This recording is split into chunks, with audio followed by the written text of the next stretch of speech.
Assalamualaikum warahmatullahi wabarakatuh. Perkenalkan, nama saya Raisa Hidayati Putri dengan NIM 241600038. Pada mata kuliah ekonomi makro yang dibimbing oleh Bapak dosen pengampu Bapak Dr. Alphonse Satrianto SE, saya akan menjelaskan materi tentang pertumbuhan ekonomi pada materi 1 bab 7, yaitu akumulasi modal dan pertumbuhan populasi. Baiklah,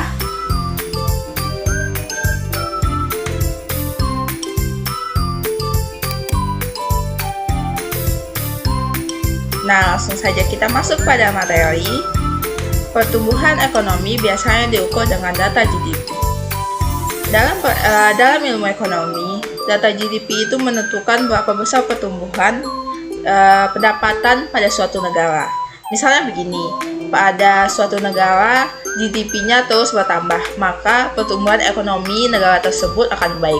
Begitupun sebaliknya, apabila pertumbuhan ekonomi atau pertumbuhan GDP-nya menurun, maka bisa jadi pendapatan atau pertumbuhan ekonominya menurun.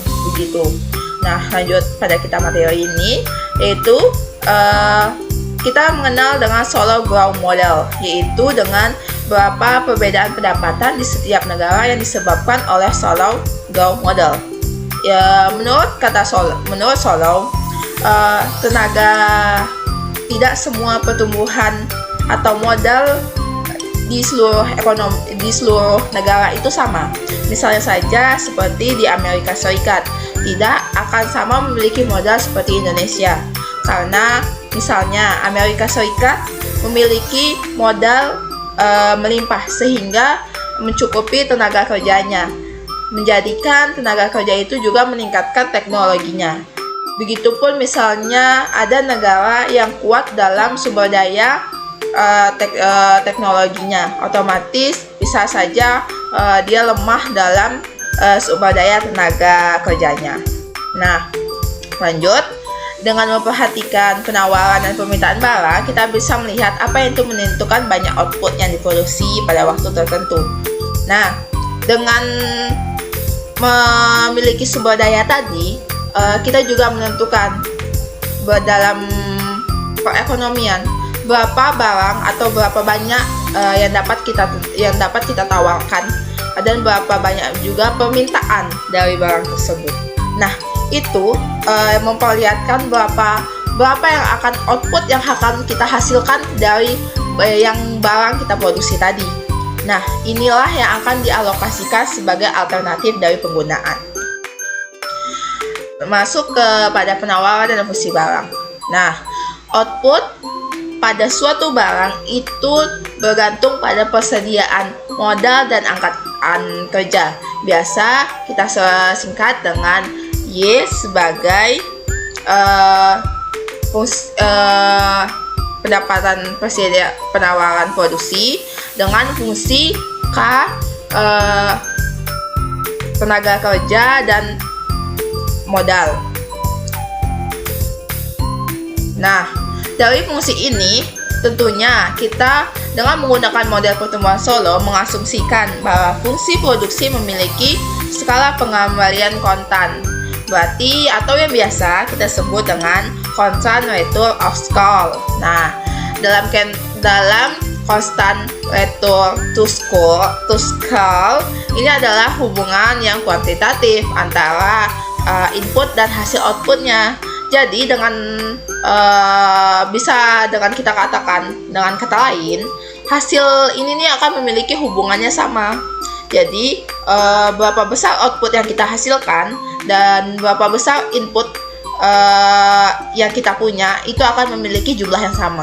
Nah, pada constant return to scale ini, apabila inputnya dikali menjadi 2, maka hasil outputnya pun akan dikali menjadi 2. Begitupun misalnya seandainya kita memiliki output sebanyak 10, maka itu pun akan kita kalikan menjadi 10 sebagai output hasil akhirnya.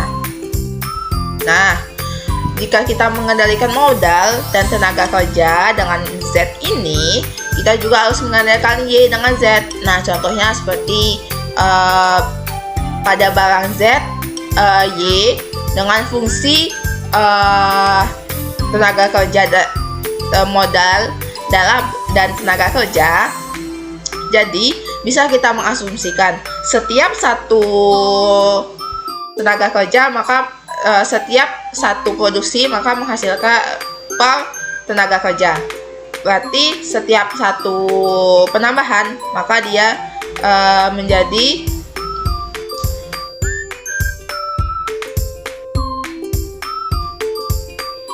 setiap satu penambahan ini maka dia akan menjadi 1 per tenaga kerja atau labor, maka menjadi Y per tenaga labor sama dengan fungsi dari modal per labor 1. Nah, ini menunjukkan jumlah output per pekerja. Berarti jumlah output per pekerja dalam satu hari itu merupakan fungsi dari jumlah modal per pekerja, yaitu K per L. Nah, ingat ya, K itu tuh modal per tenaga kerja. Nah, angka 1 ini menunjukkan konstan atau sehingga bisa dihilangkan. Misalnya saja dia menjadi 2, kenaikannya 2, atau menjadi kenaikannya 10. Nah, dalam asumsi ini menunjukkan besarnya perekonomian tidak mempengaruhi hubungan antara output pekerja dan modal per pekerja. Lanjut.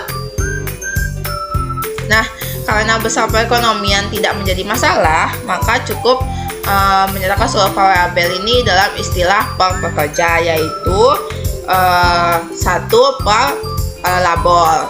Nah, sehingga kita bisa tuliskan sebagai Y sama dengan Y per labor adalah output per pekerja, dan K sama dengan K per L sama dengan modal pekerja. Jadi bisa kita simpulkan suatu pendapatan sama dengan fungsi dari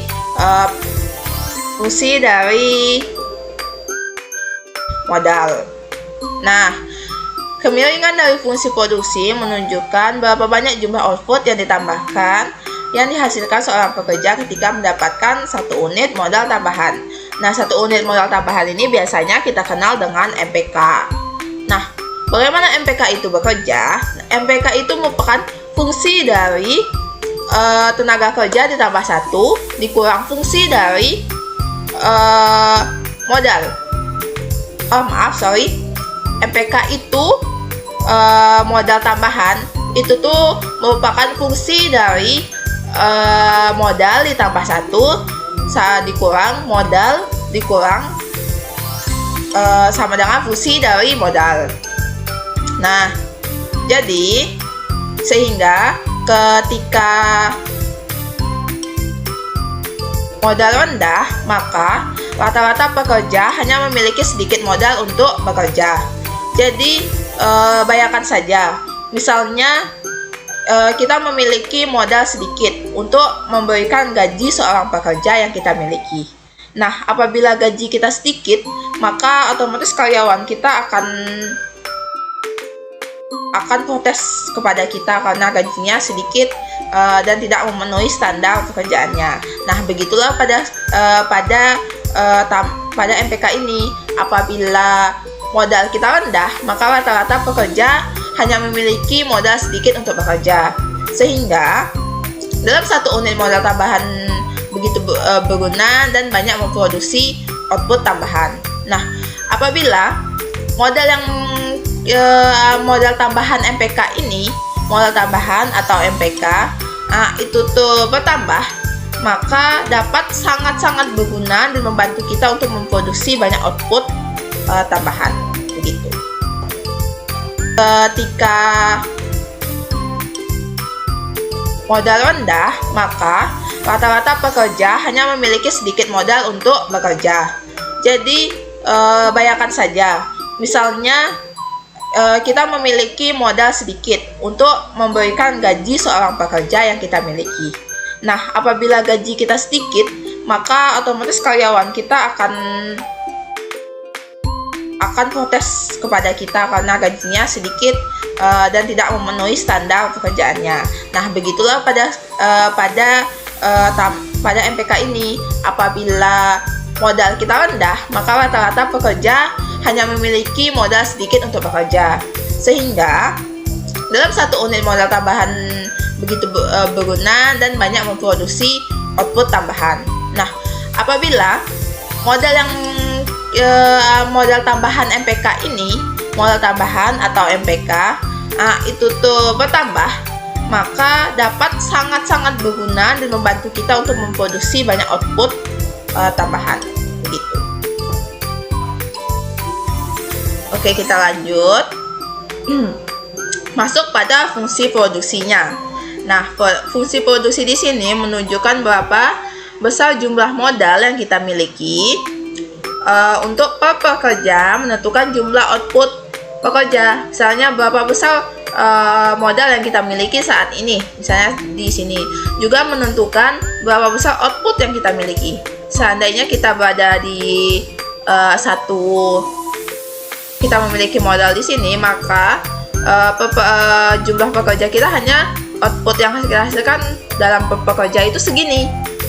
Modal hasil dari itu cuma segini.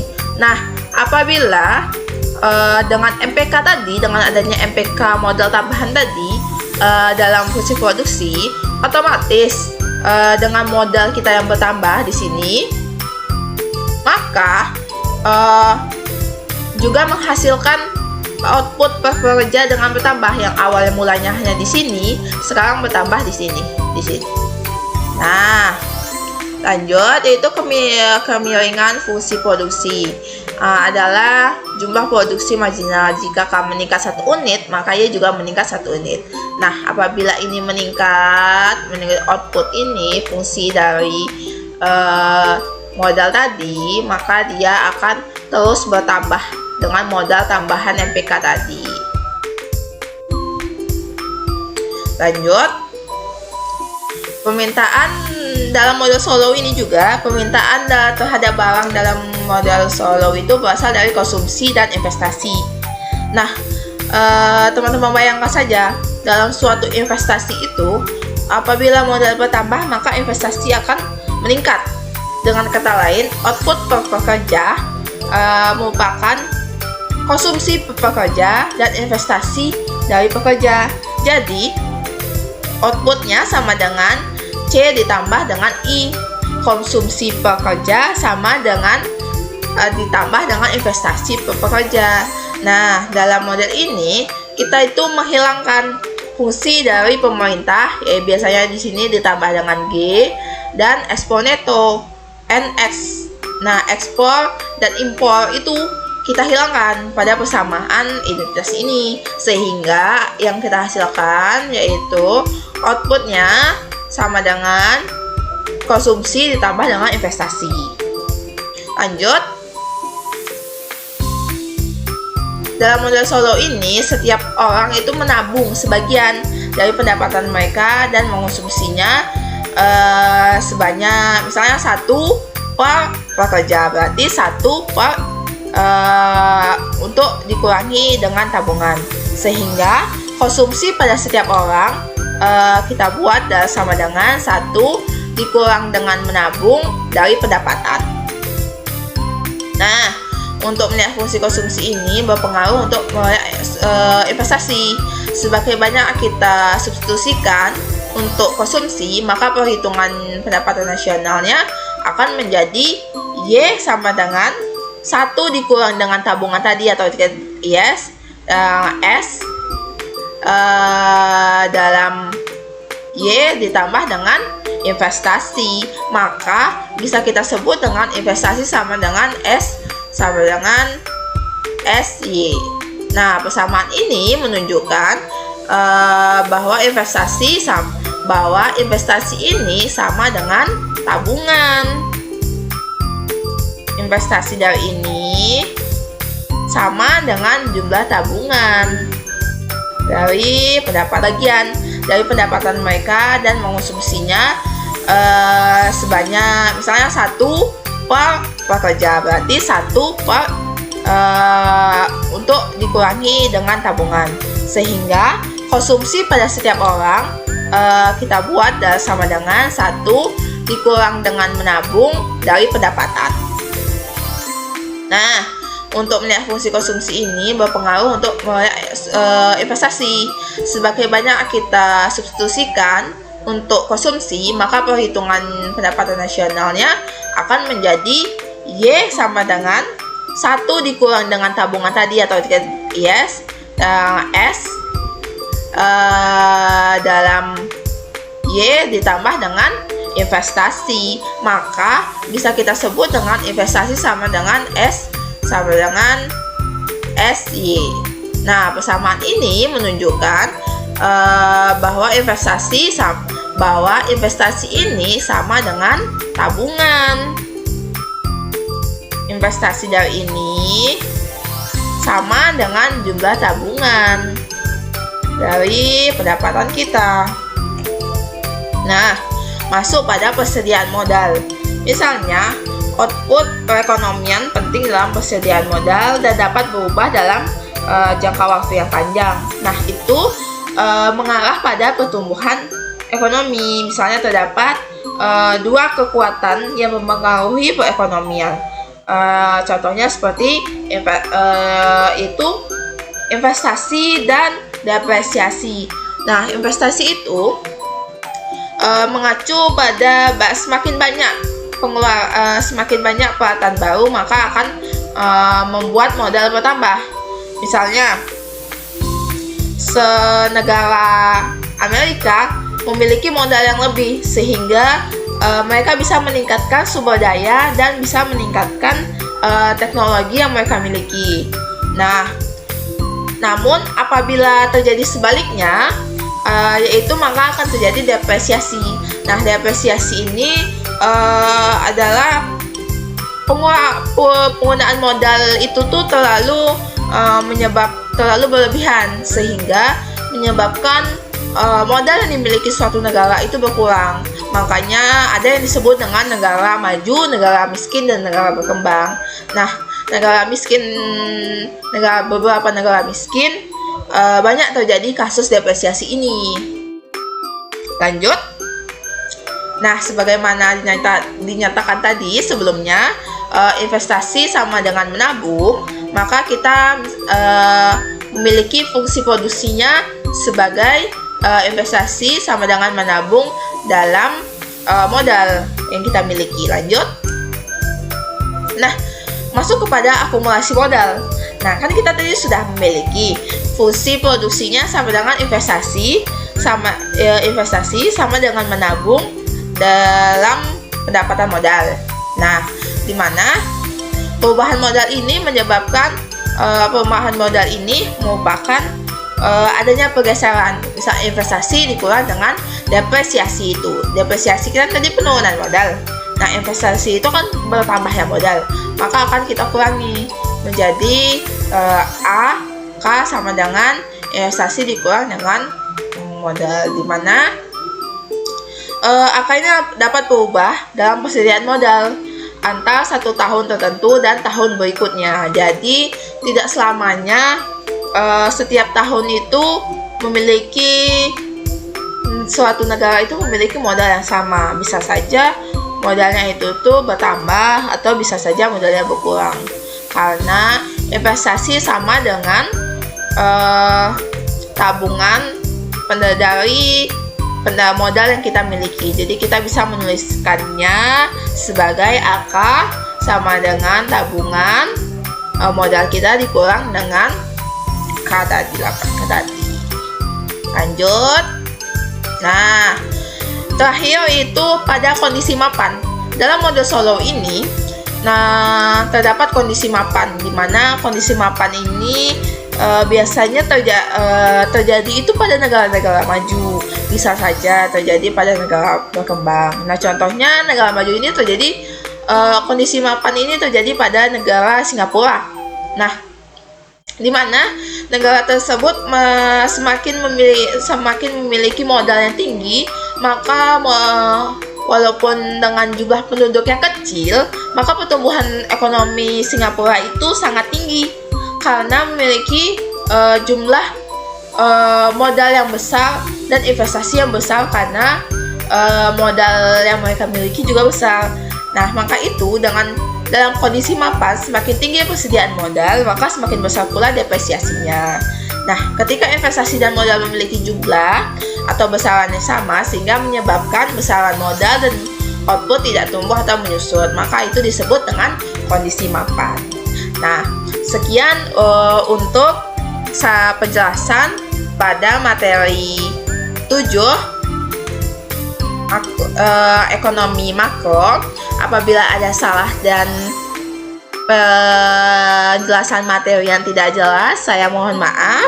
Saya akhiri dengan wassalamualaikum warahmatullahi wabarakatuh.